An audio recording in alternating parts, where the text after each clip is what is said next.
ආයිබෝන් ලෝකේ සාර්ථක වෙච්ච මිනිස්සු තමගේ සාර්ථකත්වයට ගියාට පස්සේ සාර්ථකත්වයේ රහස් මොවුන් සතුටින් ෂෙයා කරන වෙලාවල් ෂෙයා කරන වීඩියෝස් අපි දැකලා තියෙනවා. මාර්ක් සකර්බර්ග්, ඉලෝන් මස්ක්, වොරන් බෆට් වගේ අය තමගේ එක්ස්පීරියන්ස් ෂෙයා කරගනිද්දී ඉතාලම සරලව කියපු කාරණා තුනක් මම හිතුවා මේ වීඩියෝ එකේ ෂෙයා කරගන්න. ඉලෝන් මස්ක් කියනවා අධ්‍යාපනය පාසලයි පටලව ගන්න එපා.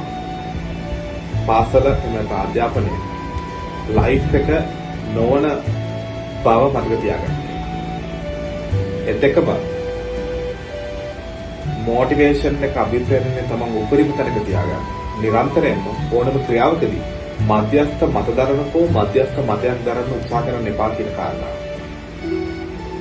ඒ වගේම ඕන්ගෙන් කියවෙච්ච ඊළඟ වැදගත් කාරණා තමයි නිරන්තරයෙන්ම ඔබ ආශ්‍රය කරන ළඟම කීප දෙනා අතිශය විශාල දීන අතිශය විශාල බලාපොරොත්තු සහිත මිනිසුන් ආශ්‍රය කරන පුරුදු වෙන සැබවින්ම එයින් කෙනෙක්ගෙන් එක්කෙනෙක් බවට ඔබ දිසකවපත් වේ කියන කාරණා.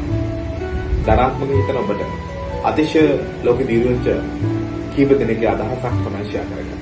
වටිනවා නම් ජීවිතේට එකතු කරගන්න. වැදගත් නම් තව කෙනෙක්ට බලන්න මේ පණිවිඩය ෂෙයා කරන්න. සුබ දවසක්. ජය වේවා.